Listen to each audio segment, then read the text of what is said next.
नमस्कार, live cities की night bulletin Bihar में आपका स्वागत है। खबरों की शुरुआत करेंगे उससे पहले डालते एक नजर आज की सुर्खियों पर। देश भर में लागू हुआ सीएए, लंदन से पटना लौटे सीएम नीतीश, राबड़ी देवी ने भरा पर्चा, लालू ने दिखाया विक्ट्री साइन। चिराग के साथ आने पर बोले तेजस्वी, सम्राट चौधरी का संदेश, छोड़े नहीं जाएंगे अपराधी। एमएलसी चुनाव में कांग्रेस को सीट नहीं मिलने पर कांग्रेस की सफाई। 13 से 15 मार्च के बीच हो जाएगा सीटों का बंटवारा, मांझी का बड़ा दावा। दुनिया की कोई भी ताकत सबको सरकारी नौकरी नहीं दे सकती, मंत्री बोले। समस्तीपुर में यात्रियों से भरी बस पलटी, मुजफ्फरपुर में कारोबारी की हत्या। अब खबरें विस्तार से। केंद्र की मोदी सरकार ने नागरिकता संशोधन कानून का नोटिफिकेशन जारी कर दिया है। लोकसभा चुनाव से पहले केंद्र सरकार का यह बड़ा कदम है। इसके तहत अब 3 पड़ोसी देशों के अल्पसंख्यकों को भारत की नागरिकता मिल सकेगी। इसके लिए उन्हें केंद्र सरकार द्वारा तैयार किए गए ऑनलाइन पोर्टल पर आवेदन करना होगा। दरअसल 2019 के लोकसभा चुनाव से पहले बीजेपी ने सीएए को अपने घोषणा पत्र में शामिल किया था। इससे पार्टी ने बड़ा मुद्दा बनाया था। अब केंद्र सरकार ने इसके लिए नोटिफिकेशन जारी करते हुए इसे लागू कर दिया है। मुख्यमंत्री नीतीश कुमार अपने विदेश दौरे से भारत लौट आए हैं। आज वे इंग्लैंड से दिल्ली पहुंचे। इसके बाद शाम को ही वे पटना आ जाएंगे। पहले बताया जा रहा था कि उनका विदेश दौरा करीब 1 हफ्ते का है, मगर 4 दिन बाद ही वे इंग्लैंड दौरे से वापस लौट आए हैं। बताया जा रहा है कि नीतीश कुमार के भारत लौटने के बाद एनडीए में लोकसभा चुनाव का सीट शेयरिंग फॉर्मूला फाइनल हो सकता है। कैबिनेट विस्तार की सुगबुगाहट भी तेज है। बिहार के पूर्व मुख्यमंत्री और आरजेडी नेता राबड़ी देवी ने एमएलसी चुनाव के लिए नामांकन दाखिल किया है। वहीं पार्टी अध्यक्ष और उनके पति लालू प्रसाद यादव ने विक्ट्री साइन दिखाया। इस दौरान तेजस्वी यादव भी शामिल रहे। बता दें कि आरजेडी ने 5 एमएलसी उम्मीदवारों के नामों की घोषणा की थी। इस लिस्ट में राबड़ी देवी के साथ उर्मिला ठाकुर, श्रीमती शशि यादव, अब्दुल बारी सिद्दीकी, फैसल अली के नाम शामिल हैं। नामांकन के दौरान लालू ने विक्ट्री साइन दिखाया। नेता प्रतिपक्ष तेजस्वी यादव ने चिराग के साथ गठबंधन करने के सवाल पर उन्होंने कहा कि समय आने पर इसका जवाब मिलेगा।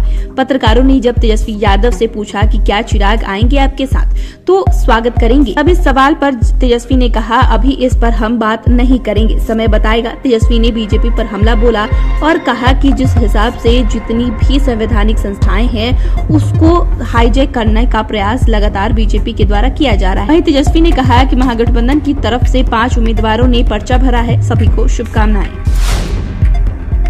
गृह मंत्री अमित शाह के बिहार दौरे में दिए गए बयान पर माफियाओं में खलबली है। ऐसे में बीजेपी प्रदेश अध्यक्ष और डिप्टी सीएम सम्राट चौधरी ने लालू पर पलटवार करते हुए कहा कि बिहार अब उनके बयानों को गंभीरता से नहीं लेता। सम्राट ने कहा कि अमित शाह के बयान से माफियाओं को संदेश गया कि जो भी गलत करेगा वो भुगतेगा, किसी भी कीमत पर अपराधी नहीं छोड़े जाएंगे।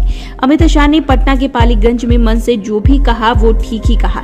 बिहार में अब बालू माफिया, भूमाफिया और दारू माफियाओं का राज नहीं चलेगा। एनडीए सरकार ने अपराध नियंत्रण के लिए नया कानून बनाया है, जिसके तहत हर तरह के माफिया के खिलाफ कार्रवाई की जाएगी। कांग्रेस के बिहार विधान मंडल दल के नेता शकील अहमद खान ने कहा कि एमएलसी चुनाव में कांग्रेस को सीट नहीं मिलने से कोई नाराजगी नहीं है। उन्होंने कहा कि राज्यसभा चुनाव में कांग्रेस के पास केवल 19 विधायक थे। चुनाव जीतने के लिए 35 विधायक चाहिए थे। सहयोगी दलों ने मदद की थी। उन्होंने कहा कि एमएलसी चुनाव में कांग्रेस के 17 विधायक के होने का मामला नहीं है, सहयोगी दलों के साथ सहमति का मामला है। सबकी सहमति से फैसला हुआ है कि पार्टी के अंदर कुछ विधायकों का बयान मैंने भी देखा है और उनसे बातचीत भी हुई है। मांझी ने सीट शेयरिंग के मामले पर बड़ा बयान दिया है और कहा कि 13 से 15 मार्च के बीच एनडीए में सीटों का बंटवारा हो जाएगा। मांझी के इस बयान पर बिहार का सियासी पारा गर्मा गया। इसके साथ ही मांझी ने जेडीयू द्वारा किए जा रहे विशेष दर्जे की मांग को खारिज कर दिया और कहा कि देश के प्रधानमंत्री बिहार को विशेष दर्जा से अधिक दे रहे हैं। वहीं चिराग की नाराजगी पर कहा कि कहीं कोई नाराजगी नहीं है, जल्द ही एनडीए में सीटों का बंटवारा हो जाएगा और जल्द ही इसकी जानकारी साझा की जाएगी। मंत्री विजेंद्र यादव ने बिहार में नौकरी और रोजगार के मुद्दे पर अपनी राय रखी।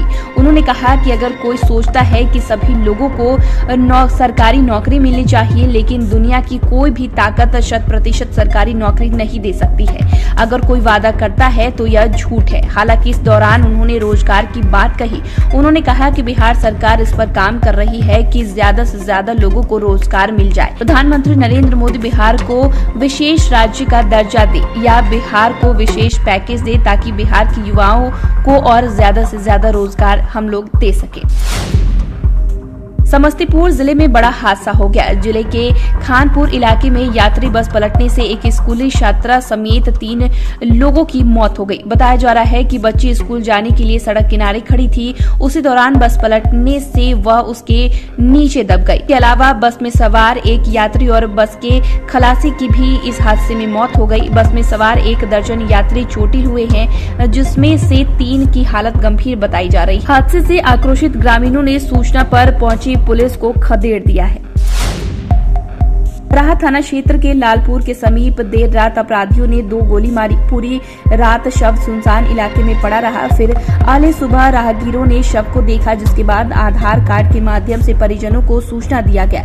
पुलिस भी सूचना मिलने पर मौके पर पहुंची और शव को पोस्टमार्टम के लिए SKMCH भेजा।